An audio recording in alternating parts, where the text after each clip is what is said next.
Get up. The sun is rising. Your lord is waiting. You are a samurai now. Do you even understand what that means? From the moment you wake up, your life no longer belongs just to you. Every move you make is for your clan and your land. This isn't a story or a fantasy. This is what the real samurai lived through for hundreds of years, as shown in old records and historical writings. You wake up to a life built on discipline, fear, and pride. Even the morning air feels heavy, not because of danger, but because of the expectations placed on you. Samurai were trained from childhood to serve with complete loyalty, a teaching found in old clan laws and military guides. Stay with me.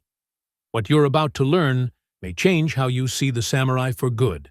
You are born into a samurai family, where strict rules already exist before you even take your first breath. Old records from samurai families show that children were raised with discipline from the start. Your first memories aren't of toys or playing. Your mother teaches you manners and calm behavior because self-control was seen as a sign of strength in many samurai clans. Your father teaches you how to sit, how to speak, and how to behave with respect. When you are still very young, you begin to learn how to read and write. Samurai families believed that a warrior must also be educated. You hold a brush with small, shaking hands, trying to draw each character the way your teacher shows you. It feels impossible at first, but you keep trying because everyone expects you to succeed. One day, you see your father's sword up close for the first time. The blade shines in the light, and you feel something pull you toward it. This moment is described in many old samurai diaries, where young boys wrote about the first time they touched a family weapon. It becomes a memory that stays inside you forever. Your days are filled with small lessons that train your mind. You learn to be patient, respectful, and focused. Even at a young age, you can already feel it, the pressure of the future waiting for you. A samurai's life doesn't start on the battlefield. It starts here, in your childhood, the moment when your path first begins. Your day starts with simple exercises that slowly grow harder. At first, you learn how to move with balance. Every mistake feels heavy because you know your teachers are watching closely. You step into the training yard holding the bow. It feels heavy in your hands and your arms shake. You pull back the string and let the arrow go, but it falls straight to the ground. You feel embarrassed. Again, your teacher says. You take a deep breath, stand properly, and focus on the target. This time, when you release, the arrow flies forward a little and lands closer. Your teacher gives a small nod. It feels like a big victory. You knock another arrow. Each shot gets a little better. Archery teaches patience, focus, and practice skills that will help you become a true samurai. Next comes horseback training. You climb onto the horse, hands trembling. The animal snorts and shifts under you. Stay calm, you whisper. Relax your grip, your teacher calls. Feel the horse, don't fight it. You loosen your hands. Slowly, the horse starts moving smoothly. Step by step, you begin to ride with it, not against it. Your heart pounds. The wind hits your face. For the first time, you feel freedom, power, and pride all at once. I'm doing it! I'm really riding, you think, a grin spreading across your face. Every nervous thought melts away. You ride across the yard like a true samurai in training, feeling alive in a way you've never felt before. You lift the wooden sword, feeling its weight in your hands. It's lighter than a real blade, but heavy with meaning. Your teacher watches quietly, every movement scrutinized. You swing for the first time. The sword wobbles and misses the target completely. You stumble slightly and feel heat rush to your face. Not even close, you think. Frustration burns. You try again. This time, you hit the edge of the target, but the sound is dull and awkward. Your chest tightens. It's better, but still not right. You feel the pressure of every samurai who ever trained before you, all expecting perfection. Taking a deep breath, you steady your stance, tighten your grip, and swing one last time. The wooden sword hits the target with a sharp, clean thwack. Relief floods your chest. A small smile forms. Your teacher nods once. That single strike feels like a victory. The failures before it taught you patience, focus, and control. You realize that learning isn't about never falling, it's about standing up and trying again. With each swing, you are one step closer to becoming a true samurai. Between the physical lessons, you sit quietly and practice calligraphy. Samurai were expected to be strong and educated. Old school records show that students spent hours every day writing poems, letters, and wise sayings. You dip your brush into ink and breathe slowly, so your hand stays steady. Even this calm moment feels like training. You learn patience. You learn to focus. You begin learning strategy. Your teacher spreads a map across the table. "See these lines?" he asks. "These show the positions of troops. A small mistake can change everything." You nod, tracing the paths with your finger. "Remember," he continues, "a true warrior must think before acting. Strength alone is not enough." You study basic battle formations and famous fights from history. Each story shows how planning and careful thinking saved lives or cost them. "Strategy is like a sword for your mind," he says quietly. "Use it well, and it will guide you through the chaos of battle." You realize that being a samurai isn't just about fighting. It's about seeing the whole picture, making the right choices, and staying one step ahead. One day, after a long training session, your teacher puts a hand on your shoulder. "You did well today." Those words stay with you like a treasure. They remind you why you train, why you keep going, and why you must not give up. You are still young when the world suddenly shows you what real combat looks like. In many samurai clans, children were allowed to watch soldiers return from battle, a fact mentioned in old war chronicles and family records. You stand near the gate with nervous hands, waiting for the warriors to ride in. You have trained with wooden weapons, but nothing has prepared you for this moment. The first rider appears, and your breath catches. His armor is scratched and darkened by smoke. Every piece looks heavier than you imagined. Old Japanese battle accounts describe armor returning marked with arrows, dust, and mud. Now you are seeing those marks with your own eyes. They tell a story that no teacher could ever fully explain. Another warrior passes by, and you notice a cut on his arm. It is not deep, but it is real. You feel a shock rise through your chest. You have seen drawings of wounds in military scrolls, yet seeing it on living flesh feels completely different.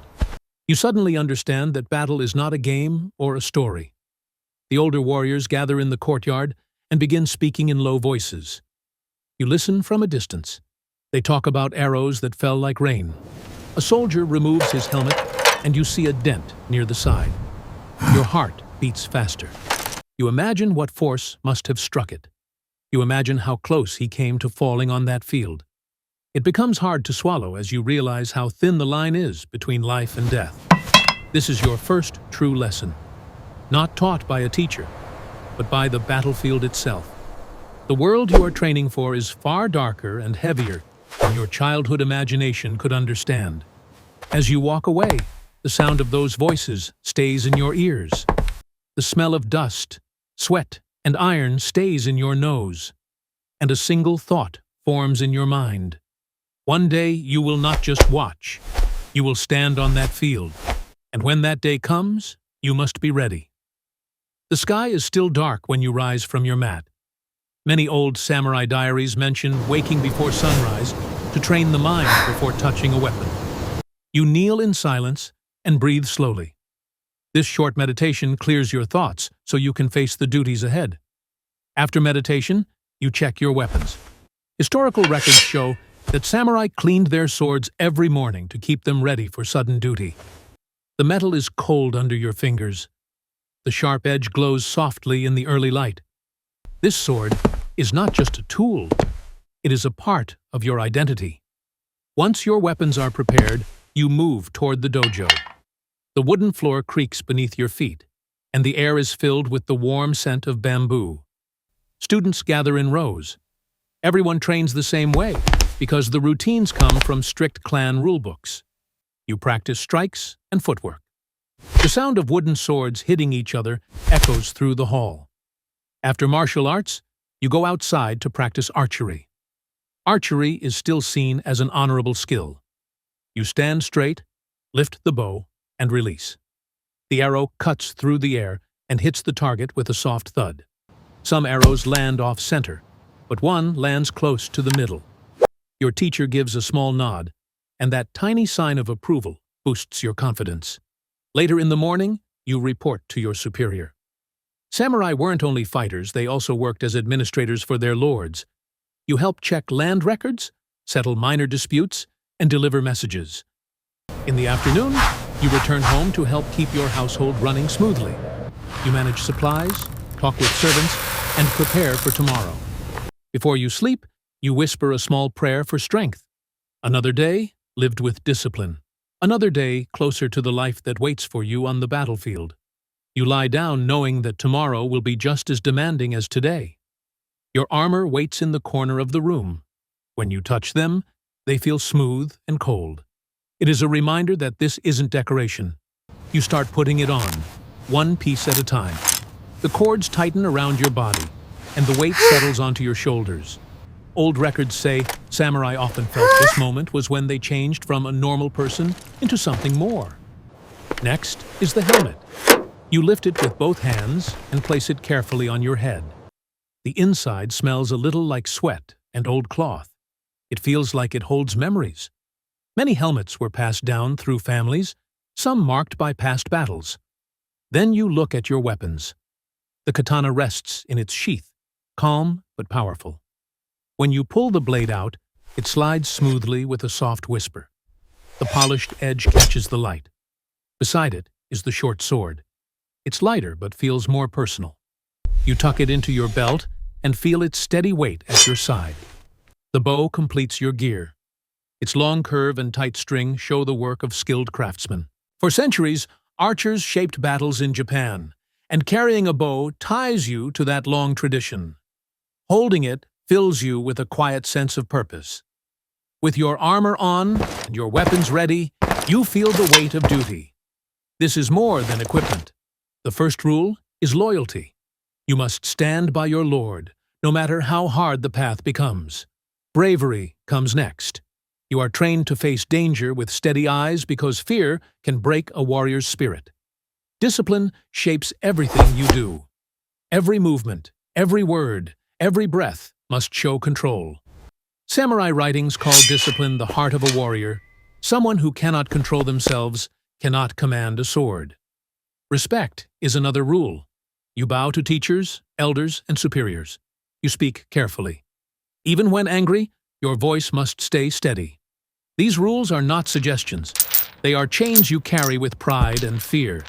If you fail them, you do not just shame yourself, you shame your family. Every choice you make is watched. Every action is judged. You live with this weight every day. Your commander shouts orders, but they barely rise above the clash of swords and cries of men. You look around. Soldiers fall, some screaming, some silent. Smoke clouds your vision, and the sun reflects off polished helmets. Horses panic as riders push forward. Your enemy comes closer. The battlefield isn't neat like the dojo. It is messy, brutal, and unpredictable. Yet a strange thrill fills you, a sense of being truly alive. A comrade falls beside you. You freeze for a heartbeat, then force yourself forward. Commands ring out, "Advance! Hold the line!" Every shout drives you forward. Smoke stings your eyes. Sweat runs down your neck. Then, for a brief second, the chaos slows. You survive your first clash. This is not the end. It is only the beginning. Many samurai didn't return to fighting for years, sometimes decades. Records from the Tokugawa period show that long periods of peace changed a warrior's life. Your days are no longer full of fear or adrenaline, but the responsibilities are just as important in a different way. Training young warriors becomes part of your life. You teach boys and girls martial arts, strategy, and respect for the code of honor. You also take part in ceremonies, attend meetings, and act as the eyes and ears of your lord. Every report and observation matters. Samurai diaries say that paying attention to details in peaceful times was as important as skill in battle. Your sword may hang quietly by your side, but it is never forgotten. The life of a samurai isn't just about battles and glory. Marriage is more than love. It is a strategy, a way to form alliances between families. Many samurai diaries reveal how parents arranged marriages to strengthen ties and secure land. You feel the pressure as your own marriage approaches. It is not a choice only of the heart. It is a duty that can shape the future of your family and your lord's power. Respect is not optional. You bow to elders, listen to advice, and show care in every interaction. You watch others with the same fear in their eyes. Some fall from grace quietly, while others carry shame like a weight on their shoulders for the rest of their lives. Failing is not only personal, it is public. The morning starts calm. Birds sing, the wind rustles through the trees, and for a moment, you almost forget the weight of your armor. Historical records show that even during long periods of peace, samurai could be called to war without warning. One message, one urgent order, could change everything in an instant. A messenger arrives, his horse is sweaty, and his eyes are wide with urgency. You barely have time to grasp the words before the world shifts. Your lord demands your presence, the clan is mobilizing, and another campaign is beginning. What was yesterday quiet and safe is now a field of danger and duty. Your life is pulled from calm into chaos in a heartbeat. You take a deep breath, feeling adrenaline surge through your veins. Fear mixes with determination. You glance at your fellow warriors and see the same mix reflected in their eyes. The world is no longer quiet. The battlefield waits. And you know that in moments, you will step from the calm of home into the storm of war. There is no turning back. You think of the sacrifices you have made, hours of training, moments of fear, friends lost in battle, and the strict discipline you carried from childhood. And in the quiet moments, when the battlefield is far away and the day is done, you understand that being a samurai is more than fighting. It is about leaving something behind that matters, something that tells the world, long after you are gone, that you lived with courage, discipline, and honor. Your legacy is the story that will carry your name forever. And now, you step out of the past and back into today. The world is quieter, safer, and far easier to navigate. But pause for a moment and ask yourself, could you survive the life of a samurai?